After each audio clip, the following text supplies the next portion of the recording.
Specifically with the body, if you ignore it, it's going to send you even stronger signals to tell you there's a problem. Most of us were taught just pop a pill, tough it out, or treat our bodies like they're just machines. But there is a different way. And you just heard a little something from my co-host for this season, Dr. Tyler McCurry. So hey, welcome to the How People Grow podcast season 3. I'm David Achata and I'm your host. As an author and someone who works with leaders, I've seen firsthand how disconnected we can get from our physical selves. And this is why this season is so important to me. It's all about the wisdom of the body. We're not just talking about mindset here. We're going way deeper, tapping into this ancient intelligence you've got within you. So forget that whole mind-body split. Dr. McCurry and I are going to walk you through how it's all connected.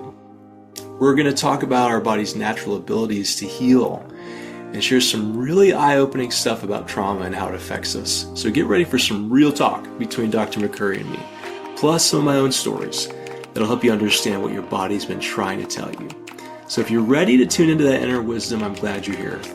So join Dr. McCurry and I for this season, The Wisdom of the Body. It's time to go inward. Well, I'm so excited to be back for season 3 of the How People Grow podcast. I am so excited to have Dr. Tyler McCurry. We've become good friends through the years, and I've been begging him for this conversation, and we finally have made time to make it happen. So we're going to be co-hosting this entire season on the wisdom of the body.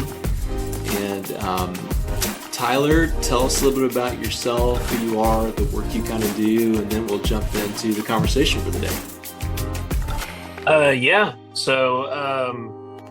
I am an osteopathic physician, which means I'm a DO instead of an MD. And essentially what that means is when I went to medical school, I learned everything that the MDs do, but we also do an extra 300 hours of hands-on manipulation training. And I think we'll kind of get a little more into that as to why I did that later. But, kind of my story goes, I played football for many, many years. I actually played for 12 years and quit at the start of my 13th season when I was, it would have been my third year of football in college.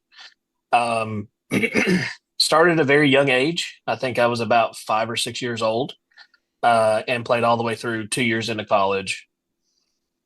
It was one of those things where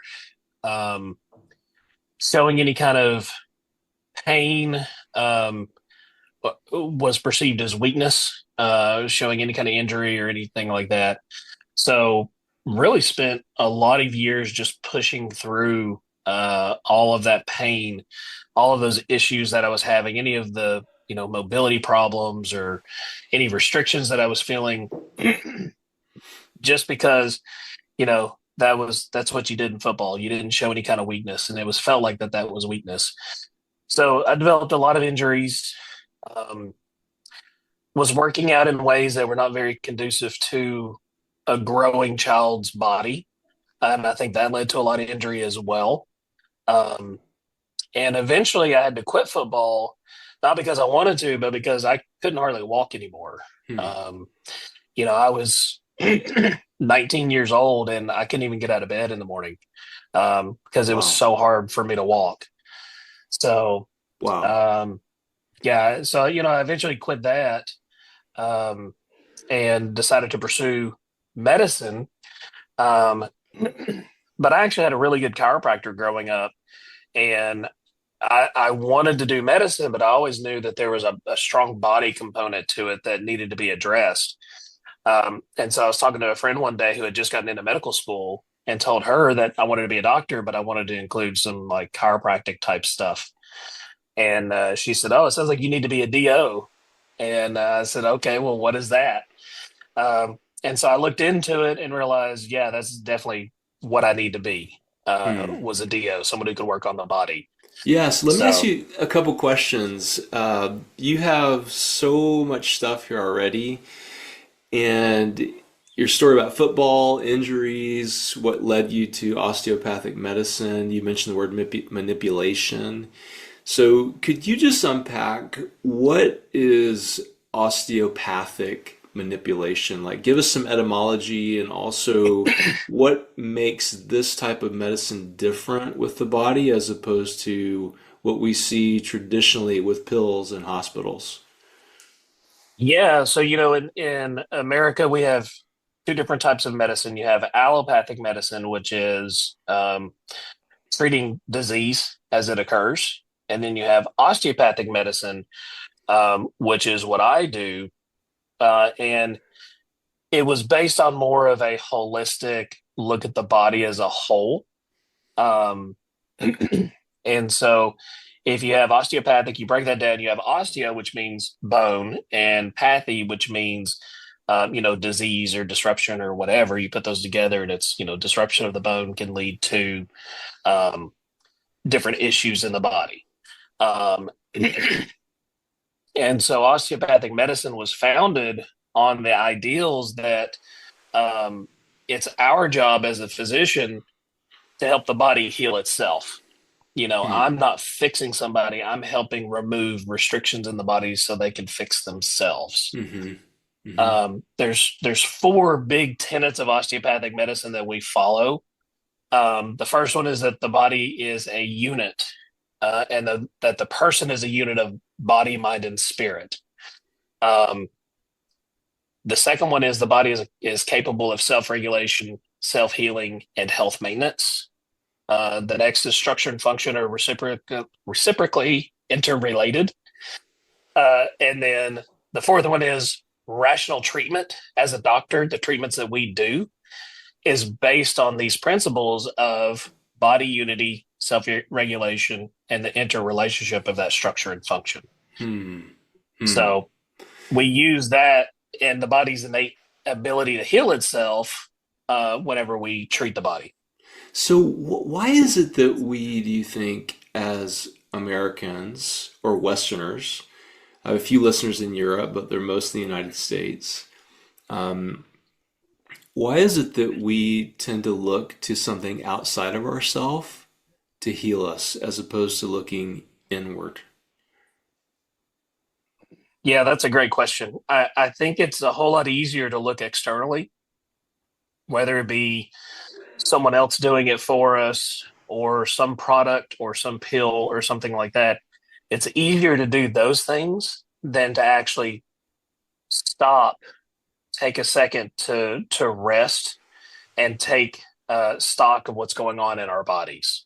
Hmm. Um, that's the deep work. That's the hard stuff. And so, naturally, we as people, we tend to flow towards the path of least resistance. And so it's easier to do those external things as opposed to really try to focus inward and trying to work on those things. Okay, okay. So, for our listeners, I want to tell you how I met Dr. McCurry. And then I want to go back and hear some of your story about how it led to you doing this different way of practicing medicine. Um, so when we met, man, it must have been 8 or 9 years ago, maybe. And you're working at a local Yeah. hospital, and I had chronic pain in my hands, and I couldn't move them properly. They were hurting so bad. And if you remember, I was telling you all my story. You started kind of working me over, and you're like, "Oh, have you ever had anything here, or in your core, or in your knees, or on your shoulders?"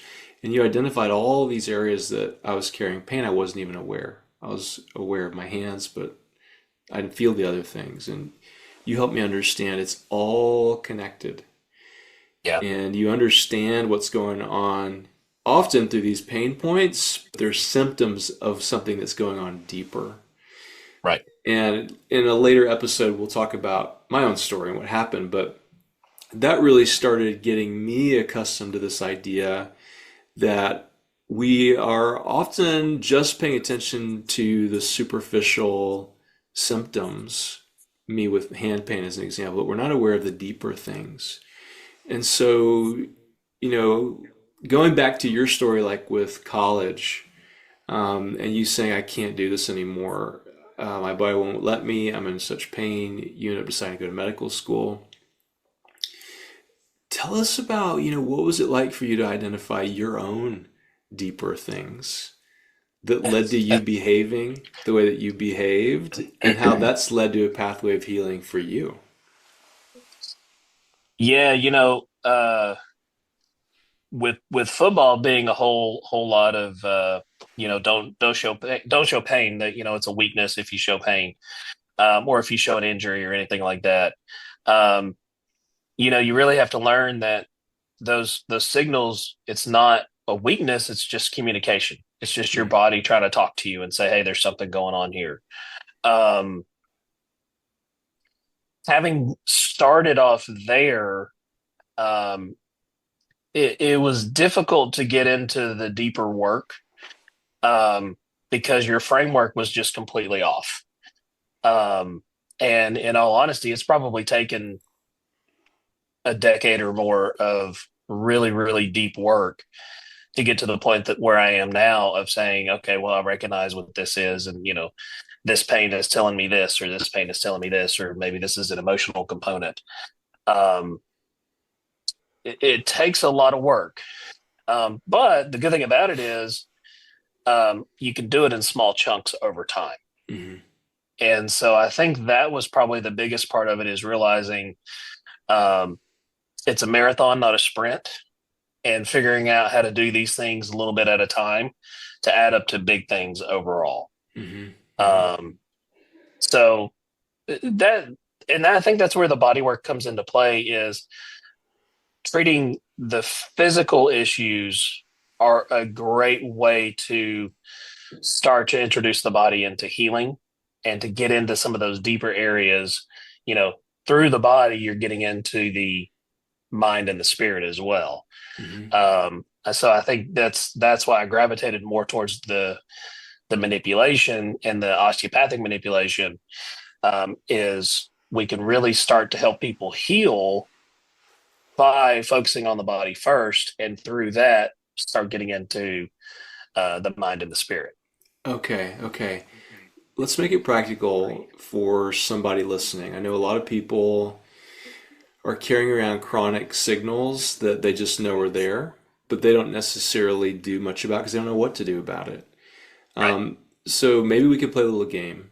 And I just want to tell you common symptoms I know that my coaching clients and people in my life have said that they carry around. And and then tell us, what would you do if somebody came to you, and how would you help them sort of quote fix things, get pain free? That's really what we're after, but it's deeper stuff that you'd have to go through. So somebody comes in and they say to you, I've got gut problems. Um, my stomach's upset all the time.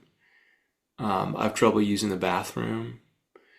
Um, it feels to me like when I am at work and my boss tells me something to do that I don't want to do, I'm not able to muster up a no, and I have to say yes. And it's that way actually everywhere with my family too. And just help me, my stomach, I got some serious stomach pains. Can you help me work through this? So when you hear this, what are you thinking? What's the process you're going to work through with this person? Well, first off, you gave me way more than most people usually do. Okay. What do they usually say?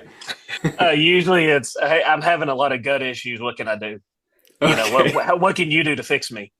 Um, Usually, so when I see people, we do longer visits here in my clinic, but that's so we have time to go through their whole history and ask those questions of, like, what traumas have you had in your past? What major illnesses have you had? Did you have a lot of antibiotic exposure? Any of those things.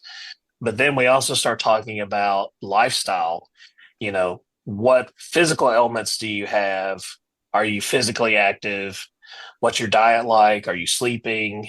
Um, we talk about mental health. Are you dealing with stress? Are you dealing with your emotions?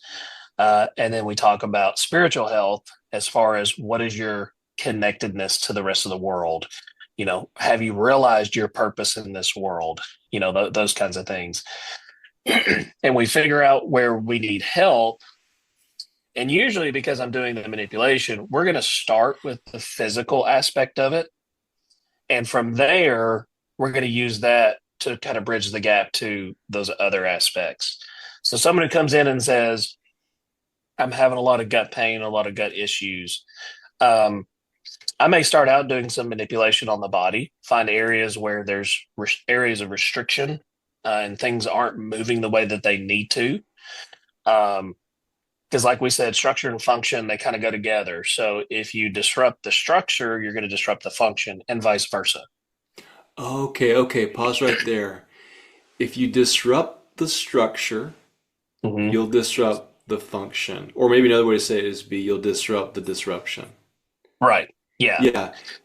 Yeah, so like tell us in a little more detail, what do you mean when you say manipulation? Because I know what I used to think when I heard that was like a chiropractor where they're like twisting you around and stuff. What's the Yeah. difference between an osteopathic manipulation and a chiropractic manipulation?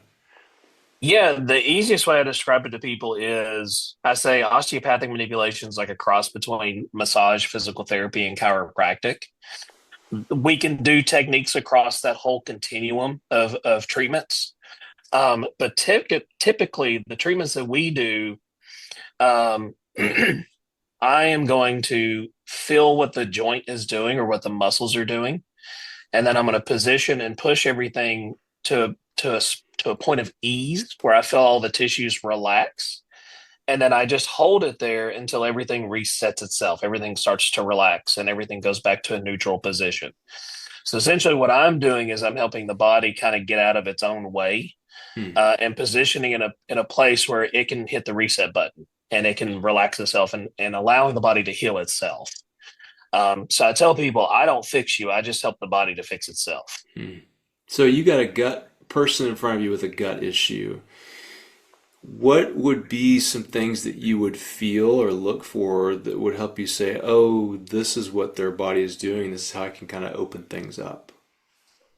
So the first place people are going to go to, most people are going to think is the stomach. They're going to feel the abdomen and say, "Oh, is there any tension there? Is there any tenderness? Things like that."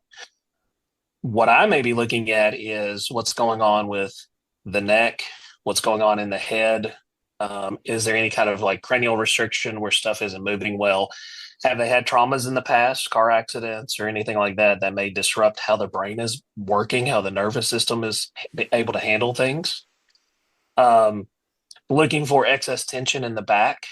So whether that be neck, upper back, or lower back, um, checking the pelvis and the tailbone, make sure they're moving the way that they need to, because all those things play a role into how well the gut is receiving blood flow and how well the nerves are sending impulses to the organs to function the way that they're supposed to. Wow. Wow. Okay. So back on this one, I've got one more to ask you, but if you're able to share in general terms, could you give us an example of someone who came in with this and what you discovered was causing it? Sure, there's body issues, but you also mentioned there are spiritual issues at play too. There's psychological and there's story issues. So, do you have a story you can share that really shows like how vastly connected something like gut pain really is? Yeah, I mean, the gut is really essential in overall health. Um, and I see all the time people will come in and it's kind of a vague pain that they're experiencing in their abdomen and they can't really tell me, or it's kind of traveling, or it's all over, and they can't really point to one area and say it's right here. Um, Anytime I hear that, I'm automatically thinking like, okay, there's probably something more to this. It's probably more than just physical. Um, and so I've had cases where someone comes in and they may say, my gut is a wreck. Um, I can't eat anything. I can't do anything because my stomach hurts all the time, or I'm dealing with, really bad diarrhea or any of those things. Um, we do $1 million workup on them and can't find anything. Or they've had $1 million workup and they've come to me as like a last resort. Like, I have nothing else. Everyone else has told me everything's normal. What do I do? Um, and then you start working on these people and you start talking to them and you realize, okay, there's a lot of trauma in the past that they are not dealing with or that they don't want to deal with. Um, things like emotional or physical abuse, things like car wrecks, really bad car wrecks. Um, I had a teacher one time who she was having a lot of musculoskeletal issues, but also was having a lot of gut issues. And she was an elementary school teacher. And come to find out, several years before she started seeing me, but right before her symptoms started, she witnessed a child drop dead on the Mm. playground. Oh, wow. Yeah. So emotionally, she was very distraught over this. And it got to the point where she couldn't work anymore because she had such a, um, PTSD from that event, but it was playing out in her gut. Um, Hmm. so by talking to her, and it was one of those things she never wanted to go back to that topic. She didn't want to talk about it. She didn't want to talk to anybody about it. Um, and so by working on her physically and working on her gut and working on her back, trying to relax the musculature, try to balance the nervous system, try to help things function more optimally for her. Um, I was able to get her to start opening up a little more about that, and not necessarily get into the specifics of what happened because sometimes that will traumatize you even more to go back to it. Hmm. Yeah. But just being aware of those feelings and where they're coming from and how to address that and to learn, different skills of, well, I'm seeing something that's reminding me of that. And I notice my stomach starting to tighten up. Okay, well, what do I do? Okay, well, I'm going to focus on anytime that happens, trying to relax that. So by treating people physically, we can really kind of hijack the nervous system and the brain, Yeah. and try to work kind of a backdoor way, Hmm. um, to treat the whole body. Yeah. You see so many people who come in, with issue, A, B, or C. And when you meet with them, what are some common signals that you see the body sending? Mhm. And what do you see are the underlying causes of those signals? Yeah, so headaches are a big one that we see. Um, insomnia, trouble sleeping at night is another big one that we see. Um, stomach pain, back pain, neck pain.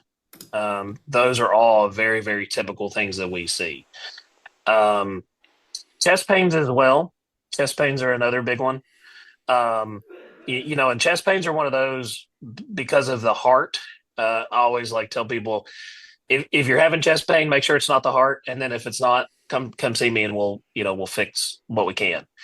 Um, but there's all kinds of reasons why people can have those different symptoms. Sometimes it's something as simple as dehydration. They just don't drink enough water, um, especially with headaches. Sometimes that's a big issue. Um, but even just people dealing with anxiety and depression or just stress, and they don't know how to relieve that stress. They don't have anything in their life to help them work through it.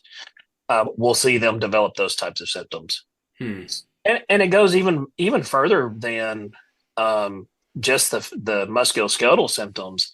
I mean, we see diseases such as high blood pressure, insulin resistance, diabetes, those types of things are affected by the stress that you feel as well. What we're going to talk about actually in the next episode is how trauma and stress store themselves in the body. So we're going to get there for our listeners. We're coming there next and how to heal that.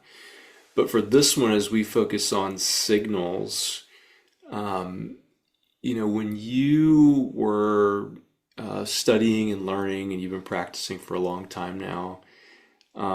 What has been like some of the most fascinating signals you've seen the body send, and what kind of clues that we can learn from as the people who are getting those signals? Oh man, I see all sorts of wild signals. Um, and one thing I've learned is if someone tells me I'm feeling this, I listen to them, no matter how crazy it sounds. Um, like people will come in and they're trying to describe what they're feeling, and it doesn't fit any of the normal like textbook uh, things that you would see. Um, I have one patient who she says she has like a pain through her left lower rib cage that goes all the way through the back and then forms a triangle up to her. Uh, it's on the left side, forms a triangle up to her left jaw and around. Wow. And so it's like, okay, well, what's going on? Well, she had a fall off of the top of a vehicle onto some hard concrete many, many years ago. And what we have found as I've worked with her is what she's feeling is the shift and the torque and the torsion of that fall. Her body has held on to that. And Oh. so she's feeling that twisting of all the tissues in the spine and even going up into her jaw. She's feeling all of that. And so that's how her brain is processing it is she's feeling that like going through the rib cage and forming a triangle up through the body. Hmm. That is so interesting. It's like the body has a memory of the twist Yep. and the fall, and it just keeps bringing it back. Yeah, yeah, absolutely. Um, I had another one actually. It was a young woman who she was having period issues. Um, she had been regular her whole life, and then she had an accident where she hurt her low back. And then periods just stopped, Hmm. and she didn't know why.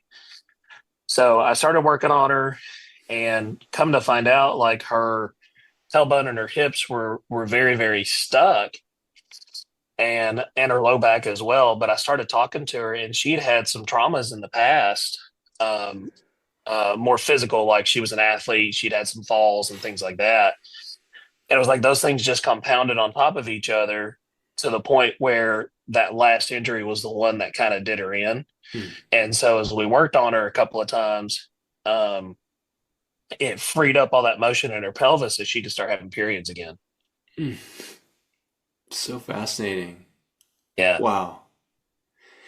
How do you think people can tune themselves to be more aware?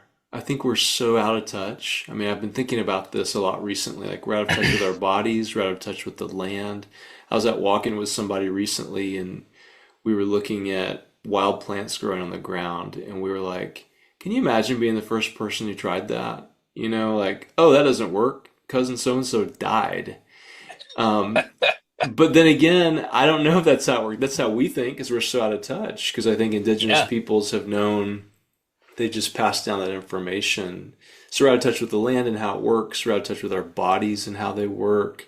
And we've kind of created this system where if you have a problem, you take a pill.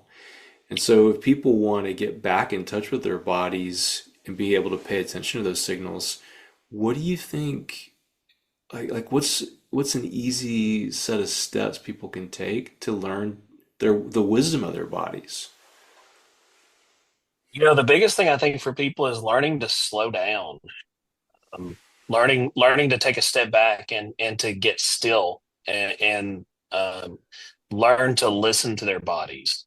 Um, you know, pills are quick fixes, whether that be a pharmaceutical or even just a supplement. It's all a band-aid. It's a quick fix to an underlying issue. Um, if we can spend even just 5 minutes a day doing something as simple as paying attention to our breathing, paying attention to the plant on the side of the walkway, you know, those types of things. Over time, that will condition our brains and our body to start slowing down and to recognize what's going on. Um, Specifically with the body, if you ignore it, it's going to send you even stronger signals to tell you there's a problem. So the more that you ignore stuff, the worse it's going to get.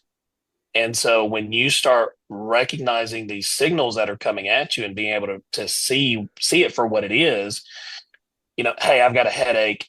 Okay, let me stop and think, why am I having a headache? Have I drank water? Have I slept well? Am I stressed? Am I eating well?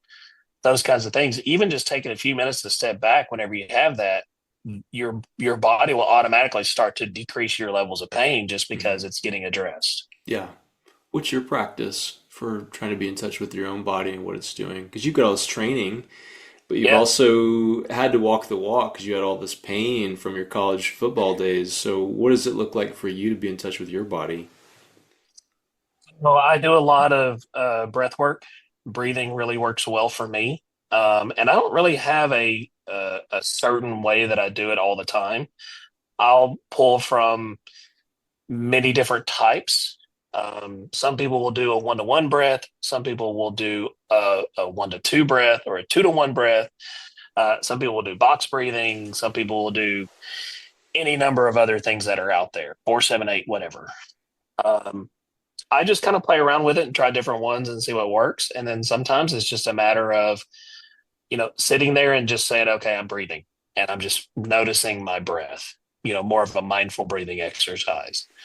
Um, so I do a lot of breath work, um, physical movement, like stretching, and doing things like Tai Chi. Those have been things that have helped me a lot. Um, the act of moving a joint that's stuck really gives you a lot of feedback, and not moving it fast. Learning how to move those joints slowly and controlled will give you a whole lot of feedback on where your issues are. um, Something as simple as doing a neck circle, if you do it slow enough, you'll realize where the joint is trying to like jump the track, so to speak. Hmm.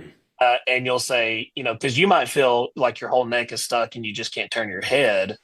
Well, if you do a nice, slow, gentle, easy neck circle, you'll realize, oh, it's that position where it's stuck specifically. And so then you can work on that range of motion in that area and work through it, and that'll relieve a lot of your pain. So those are the kinds of things that I do on my own, to help kind of reconnect with the body. Um, I've gotten better here recently about my spiritual practice, kind of reconnecting with, my Christian roots and things like that, and learning more about prayer, um, and really paying attention to, the spiritual realm that's kind of uh, working together with us on this earthly realm that we live in. Hmm. And realizing my connectedness to everything and everyone else, Hmm. by God's design. And those have all been things that I felt have really helped Hmm. with my healing. Hmm. Yeah, let's touch on that briefly. Um, when I look at why is it that we're so rough on ourselves, whether we're a Christian or not, there's other worldviews, but I think in particular our secular Western worldview, we really tend to give ourselves to more of a Platonic, dualistic thinking. So Plato, he had this idea that the body is a temporary vessel, and our true spiritual part is trapped within this body. And so we tend to say, well, we can just abuse our body or abuse the earth, or whatever. We're going to go away one day and float in the sky with God, and it'll all be good. Yeah. And other worldviews believe other things. Maybe we'll touch on that. But the Christian worldview says actually your body is the temple of the Holy Spirit, and the Spirit of God dwells in you. And so, how do you see these worldviews help or hinder, how we treat our bodies and are aware of our bodies, and why does it matter? I think most people, and this includes Christians,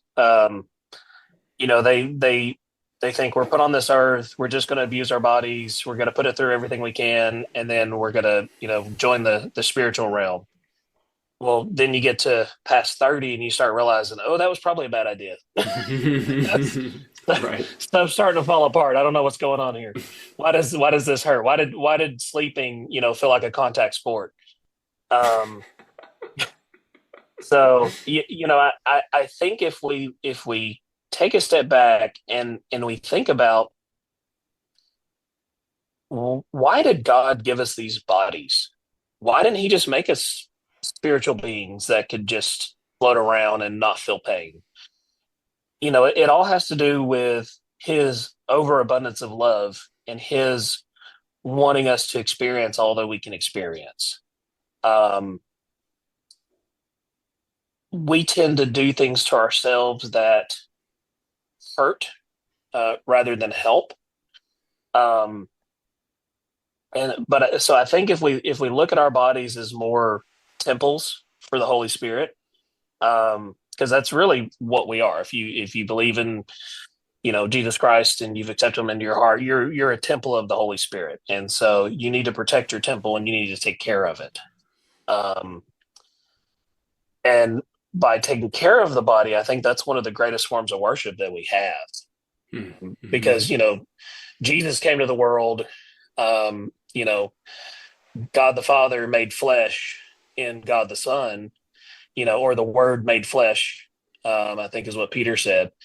Um, there's a reason Jesus came to the world and He experienced life like we do. He was a physical body. He had pain. He bled. He cried. He touched people in order to help heal them. Um, we're meant to experience all these things, and we're meant to realize how we're supposed to care for ourselves as an act of worship. Um, so I think we get so busy running around trying to do and trying to fix, or trying to do whatever, um, or trying to block out things that we feel, that we forget about what our bodies are, that this is the only body that we're going to get. We need to take care of it. And by taking care of it, we're going to live longer. And that's going to put us um, in a better place of balance, physically, mentally, and spiritually. Mm-hmm. It's great. Makes me think of what C.S. Lewis said about, I can't quote it exactly, but it's this idea that we're a spiritual being having a human experience. Yeah. And I like to look at an eternal kind of life that begins every day.